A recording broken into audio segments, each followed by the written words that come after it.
I am Dr. Aruna Visvanathan of Vikram ENT Hospital. Did you know 3 to 12 is a magical age for kids?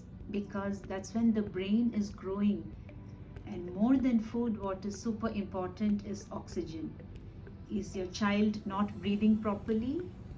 Is your child snoring or mouth breathing? All of this can be diagnosed and corrected very easily.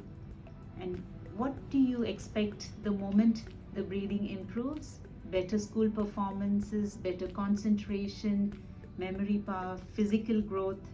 There's a huge before and after what you see physically and mentally in your child. And actually, the size of the brain does matter.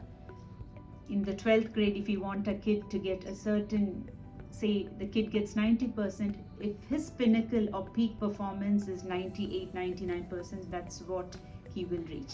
We are here with you for your kid to reach the peak of their performances, health and life. Thank you so much.